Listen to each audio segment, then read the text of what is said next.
waking up and choosing each other every day. That was the commitment. She spent 2 years on her belly in bed. I woke up the next day. It was just me. It was the first problem in life that you cannot fix. In the moments where the grief subsides a little, they do stuff that's like their mother. Your shared story continues and there's no fixing it. You can't solve it. You can't do anything. And I would do it all again. Welcome to the podcast, Danny.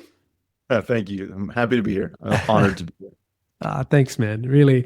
I'd love to know, just for my audience, can you take us back to who you were before all of this happened? What was life before the diagnosis? We live in the States, moved to Los Angeles to the coast to start a fitness business, to start a gym, did that, had success there. In that process, I got married to the love of my life. We were pregnant when we got married. So like we were on it, had 2 baby girls and decided to leave the coast and then head back inland. And we're kind of just figuring out life, there and kind of reinventing ourselves. And just in that struggle with little kids, it's just, there's just so much going on, identity wise and just all these things. And tell me a little bit about that. How did you approach life with kids and before having kids? How was your process of approaching life together? Well, growing up, I was, the best way I would describe it is very linear. Like I would think like, oh, well, you'll achieve this thing, then you'll achieve this thing, then you'll achieve this thing, you'll achieve this thing. In the process of that, I was I wouldn't say I didn't have much depth, which is sad to say, but it's the truth. And I realized that later on in my life. But I just kind of like thought in a linear perspective. And then when I met my wife, I learned that sometimes progress isn't linear. It's like an expansion, which isn't comfortable because, like I want to achieve this thing and I see it in the future. And you're like, your life is clearly getting better, but you're not moving towards that target anymore. And that was really a challenge for me. Having kids did the same thing, but I was, my heart was expanding. So things were great. And then I let go of that dream that I had, which was to have a gym and have a fitness business. And then I went through this like 10-year identity crisis of who I was. And because like I was the fitness guy, well, at least in my mind, that's who I was. And then all of a sudden I actively got rid of that. And then I was like, well, who am I now? And that was a whole battle. And in that battle, excuse me, was when this all came about. And that was in 2020. So my wife got diagnosed in 2020. Very interesting. And it's very interesting that we talk about this now and we talk about identity and we talk about all of these things because in a way, and I don't want to jump the gun here, but like, are you scared of being known as the guy, in the situation that you're in now?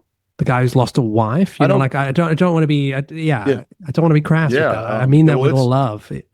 What's hard, what I've found, it's really challenging. I don't worry about that because that is my life and that is my story. And I wouldn't trade my experience with her for anything else. Like you couldn't give me any pile of whatever to trade in my story with her. But the hard part about it, I think, is that as people, we want to put people in a box and identity helps us do that. And as men,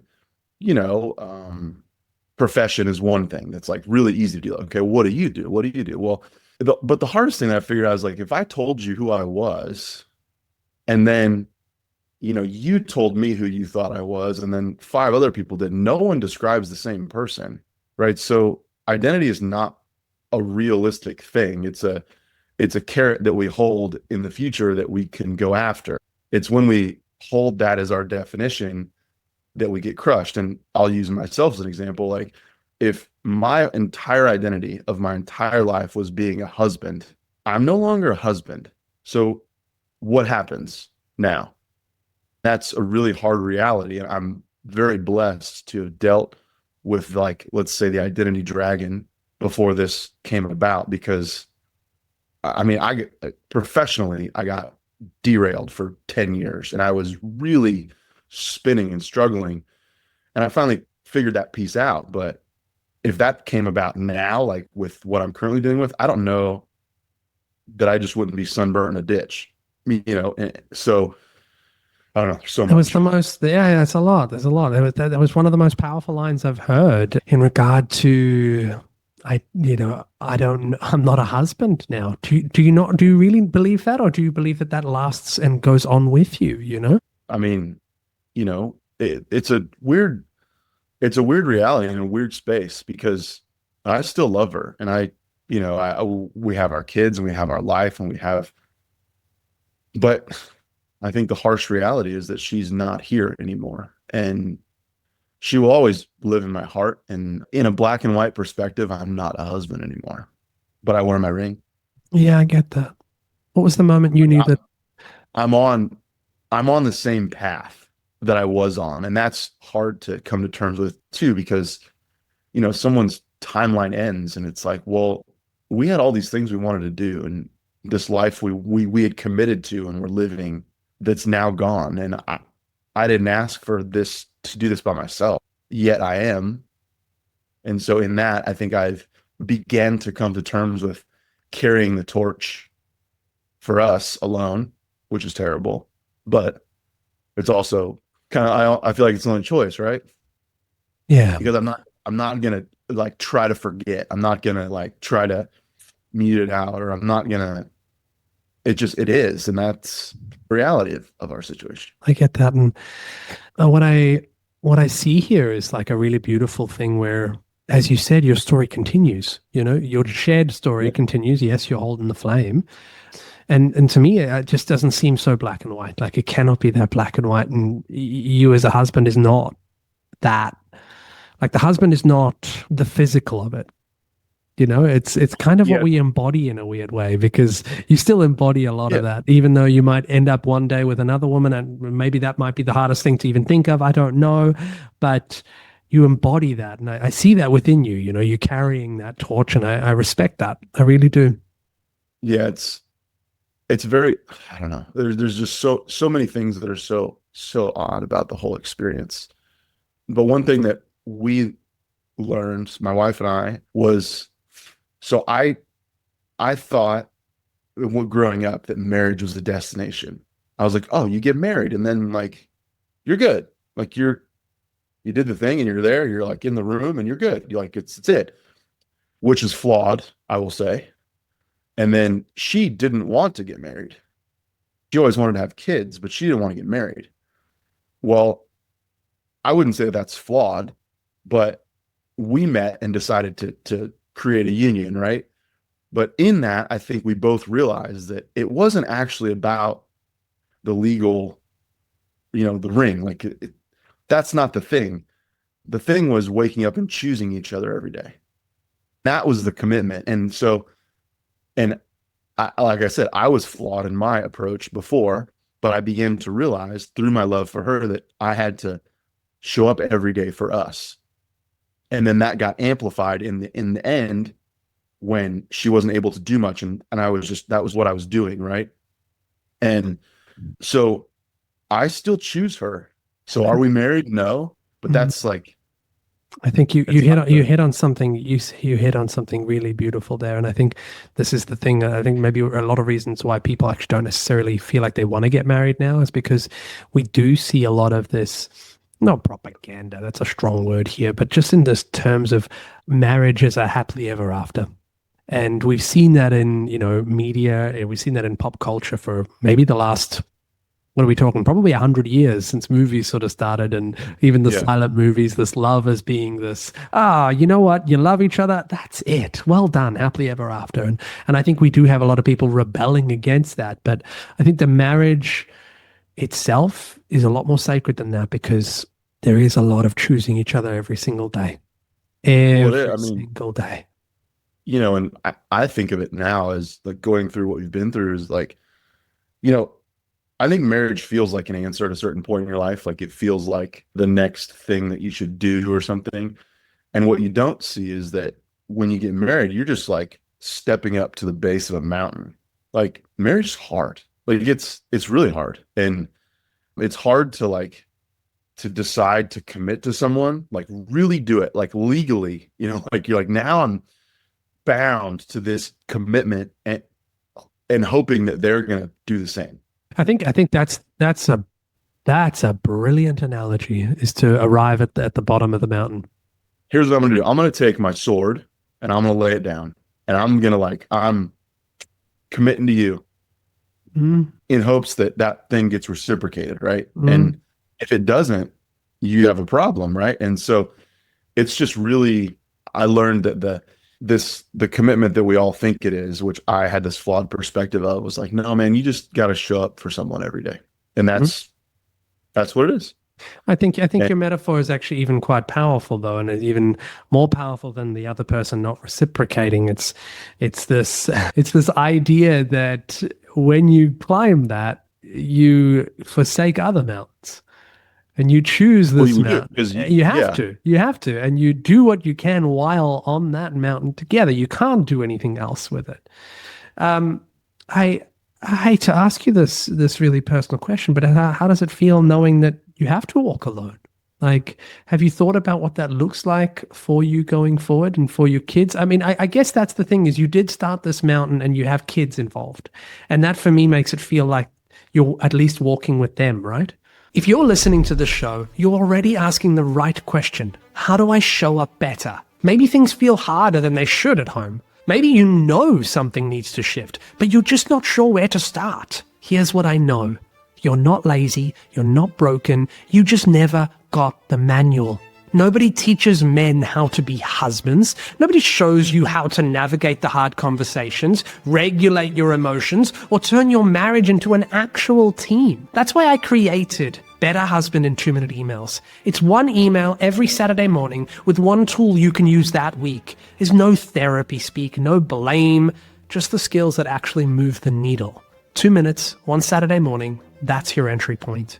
Because 3 months of focused work beats 20 years repeating the same damn pattern. Links in the show notes. First email lands this Saturday. yeah, and it's, you know, if you think about the analogy of the mountain, it's like, okay, well, I don't know, you're halfway up the mountain. I don't know where you are, and it's like, so there's really nowhere to go. Like you could go back down, but like admittedly you can't reverse time, so it doesn't. That's a fool's errand, right? So I didn't want to do this by myself. I was very angry and just sad, and I'm still sad. But as time moves, thankfully time moves because it feels still. That there are moments where the grief washes in and washes out, right? There's there are moments where like I was walking yesterday and it was like I felt like a gorilla like nuzzled up against me and then just started choking me. And I was like I was like staggering. And there's days that seem okay. The kids, because like they need help because they're kids, force me to do things, right? Like there's no, you can't like not cook for your kids. At least it's not going to last a long time, right? And they're 8 and 10, like and they check on me. And, you know, what I notice is that when like the grief is really heavy, I can't see her in them. But in the moments where the grief subsides a little, they do stuff that's like their mother. And so that's this weird gift that you would never expect to be given, you know, but it's inside this like thunderdome of pain that is life, right? I think this is the part um where God comes into the equation because like I can't imagine there being like any reason for this if there wasn't God. Like the pain of it and like when you wake up the next day after your person dies, it's like, what am I doing here? Why am I here?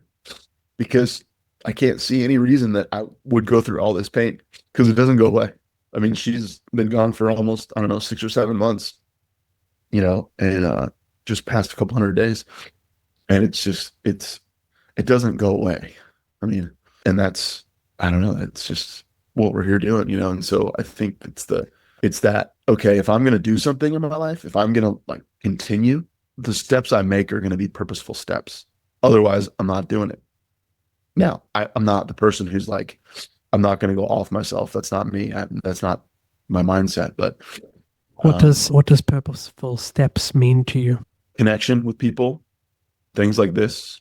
What I've found is in our life, we decided to share about our story, and a lot of people, don't agree with that and whatever. But for us, it was a choice we made. So I've always been very open about what's happening, and if people see my posts, I talk very vulnerably about what I'm going through, and in that, I see I see her, and I see people connecting in their own lives, and so this mess that is this season of our life feels like it has purpose to me, and it also connects me to her. And one of my favorite things to do was always introduce people to her. But now I can't, obviously, but when I talk about her, I can do that. So, like I said earlier, it's hard to wake up and not want your reality. Like, you just don't want it. And like there's guilt in that, and there's shame in that, and there's like all these things. Because you have life. And you're like, I have life. But you're in such pain that there's like this yearning for some sort of connection that's not accessible because she's not here. The bed is empty. And so in like the writing for me, I felt like I was connecting those two realities, like the oil and the water. I was connecting them, right? And so that I just try to just stay open and just keep my heart open in my days, and and that's what I try to do. Can I ask you, I can see you're very vulnerable about it, and I really appreciate that. And I think that's Yeah. amazing, especially in men. I see that not a lot of men can be vulnerable nowadays. And I'd love to know these last 5 years, this whole process, what has it taught you about being vulnerable? Vulnerability is a vacuum. And when you and I can reach back to the first experience I've ever had of this, but I remember seeing my father cry at his father's funeral, and I immediately cried. It was like, I mean, it was right there. And my experience has been that men don't allow their vulnerability to be available to, to much, maybe like a few people. When vulnerability comes out in the room, it's amazing what happens in the room, because what I've found and what I was not expecting, and this has been from my own vulnerability, is that I've openly shared many things, in like media, social media, and I constantly hear people pouring their stories into that space, their pain, pouring their pain into that space. And it's a weird, safe zone that, I mean, people write me messages all the time they're unbelievable. They're about their experiences and how they haven't been able to share, and they haven't been able to think about it. And like my words were their words, like all these things. And it's just, people can't help you if they don't know you're hurting. And so you're welcome to keep all the hurt for yourself. I've learned that people are very, very generous in their desire to help. And I've seen it in so many ways, but it was because we were vulnerable enough to ask. And we've had, I mean, our story is insane. Like there's, hundreds of thousands of dollars of generosity to find treatment for my wife came from people. I claim no ownership of the funds to do any of it. And there's a crazy story, not to go on a tangent, but we needed this blood test for my wife, and she had been looking for it for like a year, and she couldn't find it anywhere. We were living in Kansas City, which is right in the middle of the US, and she couldn't find it anywhere. And so I put up a GoFundMe to raise money for treatment, and a mentor of mine shared the GoFundMe. Well, there's a guy that sits across from me in a men's Bible study I've been going to for like years. Okay. He sends me this long text message, and in his text message, it includes the blood test that they offer at their medical clinic. But I didn't mention the blood test in the GoFundMe. He doesn't know. There's no way that would come about. The interesting thing is, he comes out of a Bible study that I attend, right? Which is interesting. Well, So he goes, hey, we have this test. So we contact him. We go get the test. The test is $8,000. Okay. We don't have $8,000. We don't have anywhere near that much money because the drain that cancer care is, at least in the States, is like, it's unbelievable what things cost, which is a whole nother many conversations. But $8,000, like, we don't have it. The blood work got sent to Greece, which is crazy. It comes back. So we need the results. And we're like, we don't have the money. And he was like, okay, well, I can give you like a friend of the practice discount or whatever, like $6,300 was the number. And so we're like, cool, man, we don't have it. Yes, thank you. Like, trying to figure out how we're going to make this money. So my wife, Rafi, gets a text from a friend of hers, like one of her best friends, out of nowhere. And she says, hey, our church decided to give your family our month's tithe for the whole church. And it's $6,300. And I was like, dude, like, we had fully committed to it. Like, we had the test done. We didn't have the money. And then God was like, hey, here you go. Come to find out, the pastor of that church spoke at her celebration of life. And he said that just before all that happened, they had made this commitment to be wildly generous in their giving. Like, okay, we can give $1,000, but we're going to give $6,300 type deal. Like, way overshoot the mark. And we were the first family to receive that. And I was like, it's just, it became undeniable, like the presence of God in this story. And that was ultimately, I think that's what saved me in the journey, because if not for that, if not for the many, many times that, like, we called them Jesus moments, if not for those, I would have been so angry with God. But we had so many times spoken and experienced his grace in the whole journey. And that's, there's so many stories. There's 50, 60 stories of this. But that was in her passing. I wasn't angry with God. And it was a really weird moment, because you would expect, I don't know what you would expect, but it would see, because there's no retribution when you lose someone. There's no, like, you can't go, like, you can't, like, clean it up. Like, Can't bring them back. no. And I sort of described it when I lost my father. It was the first problem in life that you cannot fix, and it almost feels as if you. Do you know when you burn off a wound and you cauterize it? So instead of healing it, you cauterize the wound. I was like, it reminds me of that, because you always have it, and you create a new wound on top of it just by having it, and there's no fixing it. It's just cauterized wound, and you can't solve it. You can't do anything. It's just now something that's part of you. And it's just a broken thing that there's just no fixing it. It's a part of you that doesn't grow anymore. Yeah. And it is what it is. That's right. And what is that? We've got a lot of things mixed in here. We've got this grief. We've got God. We've got faith. We've got this anger. We've got a lot of that that's sort of going in here. How do you hold that as a man? Like, how do you not flip out and shout and be angry and run into the streets? Like, is that a process for you? Is that something that you feel like you want to do, like, or is there some knowledge that you have in there from this whole experience about holding it all together? I think holding it all together is a lie, first of all. What I've found that's been very helpful, and I've literally stumbled into this, is I call it containers. So there are containers that I have for my grief, not physical containers, but they're like pursuits. So one thing for me that's been very, very big is writing. So when I write, if it's like, like a post or poetry or the book or whatever, like, I aim all of the guns I have, all of my angst and anger and grief and sadness, everything I've got, into the words that I put on the page. And I can literally, like, see it pouring out of me. And it's like, so when I'm doing that, many times I'm crying in a coffee shop, or I'm, crying over my computer, but everything is intensely focused in that space.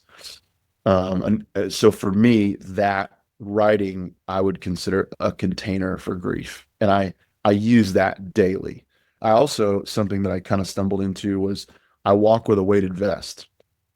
And I was, after she passed, I didn't want to leave my house. I didn't want to be in the world. I didn't want people to see me. I you know, talking to someone at the grocery store was too much. I didn't have the wherewithal to even, I mean, even like someone at the gas station, I didn't have the capacity for any interaction. And so I was like, okay, I need to like get out in the world. And this is weird for me because like I said, I came from the fitness space. Like it's not like I don't have the knowledge of what to do. It's that I felt so paralyzed in the heaviness of grief that I was like, I have to do something for my body. It's like, all right, well, I'll just go walk because then I'll get out in the sunshine and I'll breathe and I'll move. And I know all the science behind movement and training and stuff, but I was so stuck. And so I was like, all right, I'll just get a vest. So I get this weighted vest and start walking. What came of that was I realized that I was choosing the burden and then I could get rid of the burden. So now when I walk, this is months and months later, it's like I said, all guns aimed at grief, right? I'm listening to music, I'm crying, I'm talking to God. I was literally, I would have liked to have seen a video of me the other day staggering down the street because I was going very slow and I was not going in a straight line. But for me, I know that that moment and that time is like all guns aimed at grief and it's my container. And then I get home, and I'm sweating and I feel good because I moved my body, but then I take that thing off and my spirit feels lighter because what I've found with grief, and is an example that brings clarity in my mind, is like I feel like you're sitting there and you've got this giant expansive cave next to you and it's just darkness and who knows how big it is and who knows what's in there and who knows, and you will deal with all of the darkness, and it's on its own terms, right? It's going to come and it's going to visit you like the gorilla and choke you out whenever it wants. For me, I was like, I need some sort of control of something. And so I know that I can control walking with a weighted vest. I can control writing. And I don't know, I don't think it advances you through it. I don't think it, but it's like a teaspoonful of tolerance for the day. And I at least, I dance with the grief in that moment. Would you say the grief is going to come out no matter what, and it's better that you? Oh, it's coming for you. It's You can't coming get it. for you, so it's better that you actually give it its space within those containers, right? Yeah, it's not, you don't finish. I don't, it's not like, okay, well, you have 3 years of grief and good job, you're done. It's like, no, like you carried it like for forever. Now you can avoid it as well, but you'll deal with it. It's like it'll show up sometime in your life and So just participate. I saw a really beautiful analogy, and it was this little box. So if you can imagine like a box, and those old like brick or paddle games where you see a little ball and you could it bounces off the walls, like at the beginning of Oh yeah. computers. Yeah. So it said the grief was essentially a big red button, a huge red button in a box. Yeah. And this little ball, every time it touches the button, grief comes. Now, so like you're fine, but then the ball hits Yeah. the button. You're like, and this button's so big that literally it's gonna go around. Yeah. Now, over time, the button just becomes a little bit smaller, a little bit smaller. Eventually, maybe after 30 years, the button's still there, but it's just really small within the box. Yeah. So you're not going to trigger it at every single point, but it's still there. It's still there. Yeah. And I've had that experience with my father, and that's the closest I can empathize with you here. Is like I knew that it was quite a lot at first, and now I'm at a point where it doesn't actually, like I miss him, but I understand him. I'm not angry anymore. I've gone through all those stages, but there are occasional moments. That I just the ball hits it just right, and then you're like, oh, Yeah. there it comes. Oh, and Yeah, so and I know that process is, you're early in that process, and I can't imagine the pain. So I send you a lot of love. I send you a lot I of love. appreciate that, man. Yeah, it's some days it's unbearable, but I know that if I talk about it or I write about it, or I feel better in that moment. And the thing that that sucks, kind of like all things, like if you sweep the floor today, you got to sweep it tomorrow. Like it's gonna have more stuff on it. It's like it's the same way. It's like tomorrow you got to show up too, and you just got to show up for yourself and in it. And I I imagine that one day the the deep pains turn into a smile because it was right because you knew that. I hope Tell us about this book. Why did you write it and what's in it? so. Uh, so like I said, we always shared about kind of our story, and in all this pain, we decided it was like there's no way that all this happens and light and hope don't come from this. So we actually, I remember we were talking about writing this book in like 2021, and our thought was like, hey, it would be so cool to tell a story from two different perspectives, because admittedly, as we experience life, we experience it for ourselves. We don't see the other side of the coin, right? Unless someone tells us. And so we very much just ran out of days. We never got to accomplish that thing in our life. And then after she passed, I was writing, and I was just writing because I knew that writing would extract some of the goo out of me. And I was like, oh, the book. And I was like, maybe I'll write the book. And so I decided to do it. And then, but the issue is that the thought was that we were both going to contribute to it. We were going to write it together. And so what I did was I looked back over the 5 years, and she had written entries the whole time. So I took her words, original unedited words, and I dropped all of those into a timeline. Not all of them, but a lot of them. So what you have is like a story told with lots of gaps, right? A 5 year story with lots of gaps. So then I took my words from the same time and dropped them into that timeline as well. So then you have this story told in the moment of the experience, because I believe that when something's happening and you're telling about it, there is like an angst and like a grit that you capture with your words that you can't recall later. So if I told you a story that happened to me as a kid, it would not be like if I told you the story when I was a kid after it happened, right? So there's lots of dense power in those words. So there's this story told from two perspectives, but there were still holes because it wasn't, when we were writing, we weren't trying to tell a story. We were just talking about a moment. So I went through as a narrator and kind of stitched all of that together. And there were some patches that I put in. So you have this kind of patchwork quilt, two perspective story telling our story over these years. And then, like the $6,300 story, there were so many more of those that happened. Those are our Jesus moments. So I put all of those in the story. And then each one of those is followed by a Bible verse that applies to exactly what happened. So like, here's where God said it, here's where it happened in our life. So effectively what you have is you have this story of hope, you have this story of massive struggle and massive pain and love, and it all comes together, and it's told from three perspectives. It's told from my voice, her voice, and God's voice.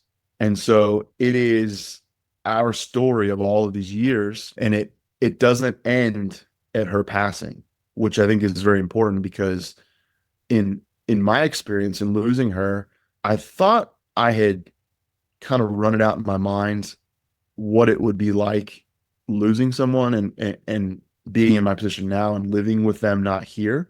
But I didn't do a very good job, because it's it's hard to put in your mind and do that exercise. But the story's not over, obviously. Like I'm still here. Like I woke up the next day.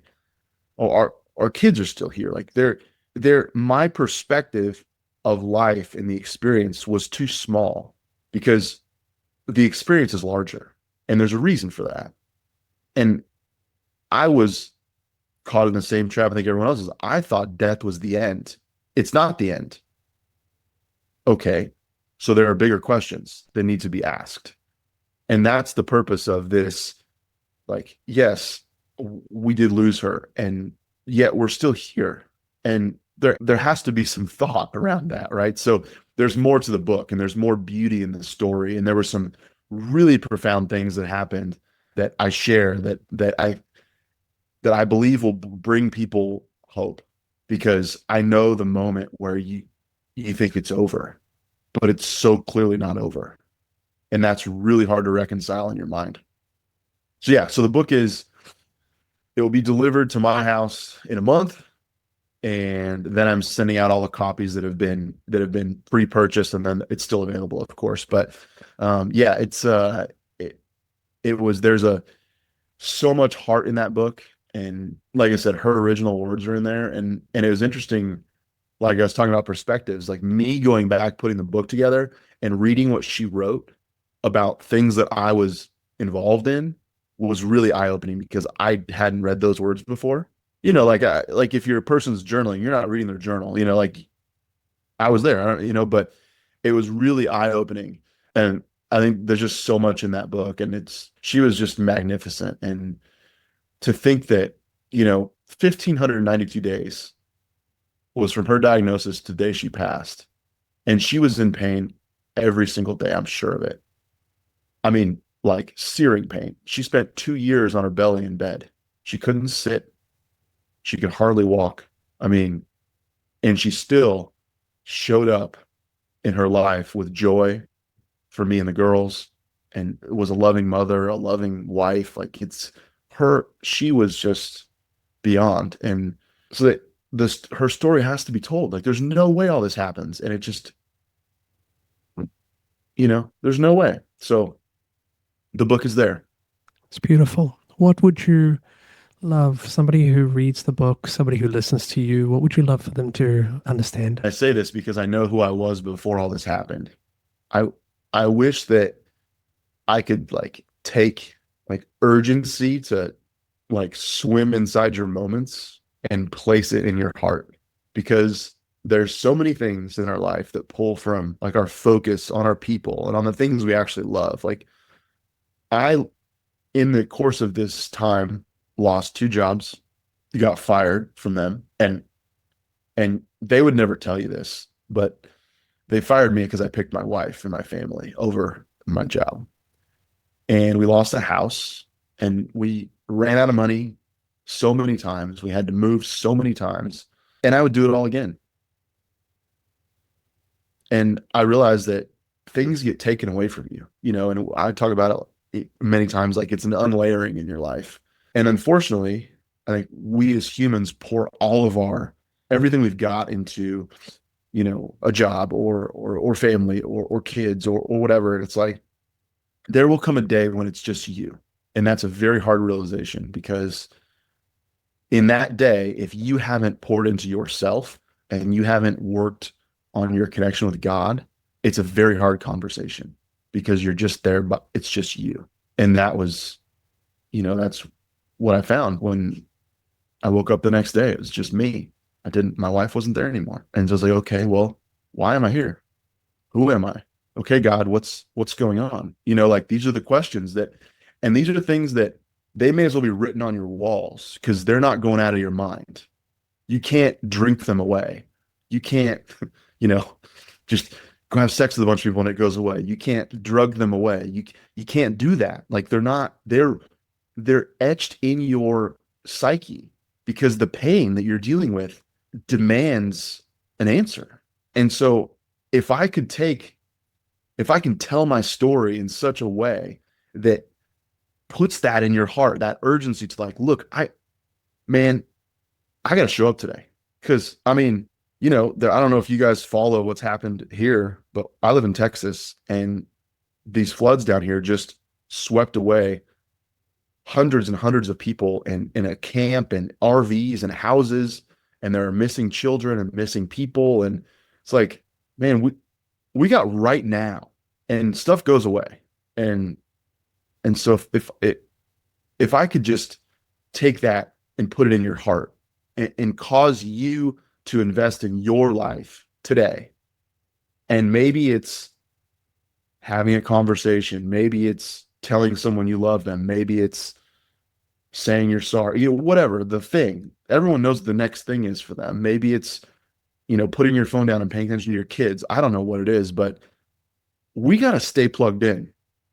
And my wife was a wizard with that. Like there was like no veil between like explosive joy or like weeping.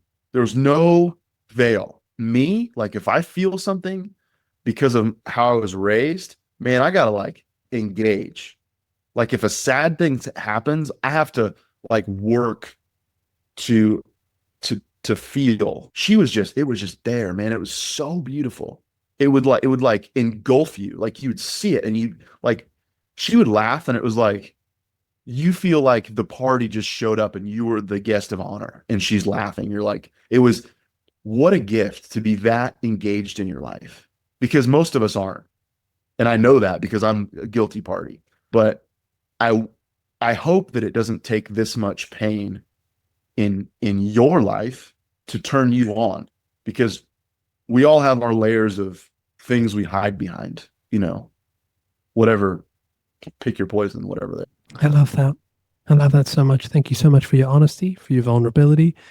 Thank you for bringing her memory alive as well. She sounds like she was amazing. Thanks, She's Danny. amazing. It was, yeah. I'll put all the links in the description below. Is there anything else you want to say just before we finish? Thank you for having me. It was an honor to be on and just tell her story and talk about us. And thank you. Oh, good, man. That's the episode. That's all I got for you today.